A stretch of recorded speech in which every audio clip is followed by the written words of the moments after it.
Welcome back to What's Up This Week from Do This, Not That. This is our short episode where we break down what is going on in the world of business and marketing this week. And also, tomorrow, we're releasing a special episode with Amy Porterfield coming on as a guest. She has the number one marketing podcast in the United States with over 50 million downloads. Hope you check out that episode. And then, of course, at the end of the week, we still have our 10-minute episode with tactics, tips, and all that stuff. So, what is going on this week that's interesting? Well, what is the super hot job right now in the world of marketing and business that's kind of exploding everywhere? It is being a prompt engineer.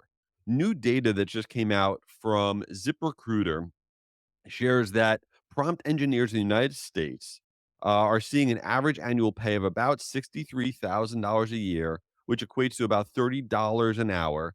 And right now, for example, there are jobs out there for prompt engineers that are crazy high. So Anthropic, which is an artificial intelligence research company, they have an open role out there right now for a prompt engineer with a salary starting at $280,000. That's reported by Bloomberg. What is a prompt engineer?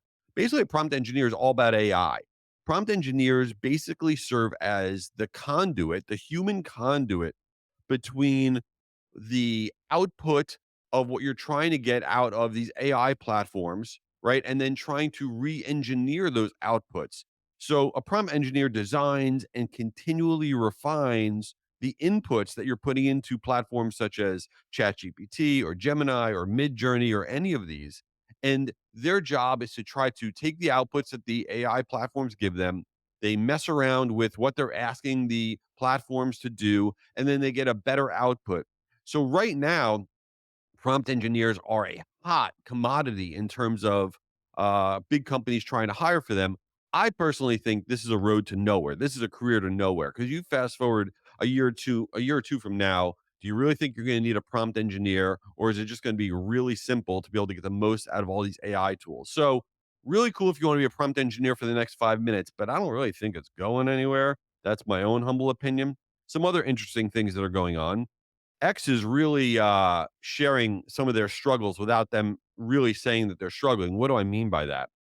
A new thing that came out this week on X, which is the old Twitter, is that now, as a company, forget about as an individual, if a company goes and gets the yellow verified badge, if they sign up for the yellow verified badge, that costs about $2,000, okay, for limited access. That used to just get you the yellow badge and some limited stuff. But now, if you sign up for that yellow badge as a company to be verified, you automatically will get $2,000 in ad spend on X. And really, what they're desperately trying to do is to get new advertisers to try to spend marketing dollars on X. So they're basically giving everybody $2,000. So if you are thinking about getting verified, it's basically free ad money to do that on X. But I don't think that's really foreshadowing some good path for X and the advertisers that they are trying to get. Interesting thing that came out this week from Instagram. It's so sad that this is interesting. So, Instagram has launched a new sticker that you could put on your reels and whatnot. It is a notify sticker. Now, the reason I say it's sad is the fact that Instagram adding a new sticker that you could put on your posts is exciting. Is really, we're in a pathetic state in our society and our world. But hey, it is exciting to me. So when you add a notify sticker to, let's say, your reels, it will allow users to receive a notification of the fact that you posted. So let's say you wanted to have, you love a certain creator or you love a certain brand and you see they put notify as one of the clickable stickers on their posts. If you click on it, you then can say, yes, I want to get these notifications. And then every time they post, you're going to get a notification the same way you get notifications about anything on your phone, on your mobile devices, all that different types of stuff. And then once they click on the notification, they'll go right to the post. Now, why is this important? The head of Instagram came out and said this about why it's important, the notify stickers. He said, nobody reaches all of their followers when they post, primarily for two reasons. One, a lot of your followers won't open the app that day or even the next day. And those who do log in have far more posts to see than they have time to spend. And they don't scroll through far enough to see every post. So think about utilizing the notify sticker almost as if the way you're growing your email database or your push notification database on your website, you want as many people as humanly possible that are following your brand or you individually to click on this sticker. You want to include it in a lot of your posts because that way, when you do post stuff, people actually see it. On average, less than 15% of your network will see any content that you put out there. So, leveraging this notify sticker is going to be a great new way on Instagram to get people to actually see your content. And I think you fast forward to 6 months, it's going to be a game changer. What nonsense is going on this week? Because you know I love nonsense. Well, I just saw that The Office, the TV show The Office, which I love, who doesn't love The Office? They are rebooting that series. That has been confirmed. Okay, that is wild. Now, I don't think they're bringing any of the people back, but they're going to be rebooting The Office. I'm very pro this. Love that show. I also saw they're rebooting Melrose Place. That's the show I used to watch like, I don't know, 20, 30 years ago. And it was a spinoff of 90210. Great show.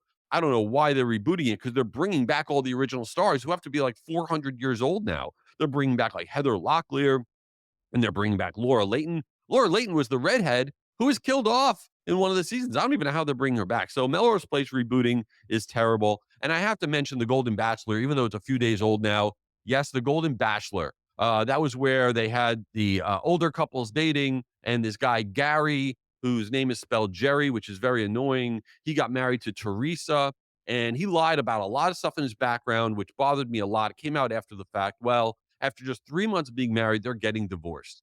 This is garbage. I'm upset. And I watched all the interviews. Why are they getting divorced? Because they don't live in the same geographic area. One lives in New Jersey, one lives in South Carolina. They couldn't make that work. I'm like, hello? Isn't that something you kind of talk through before you get engaged? Like, what's wrong with people? I did see, though, that they had a prenup, which is a good thing because when you're in your 60s or 70s, whatever, I don't think you want to like tie up all your stuff and all that nonsense. So that was at least a good move. But this guy, Gary, spelled Jerry, needs to go away. I'm very excited for Golden Bachelorette. Don't at me. I don't care that you don't like that. And check out our special interview tomorrow with Amy Porterfield and our other stuff. You are awesome and keep it real.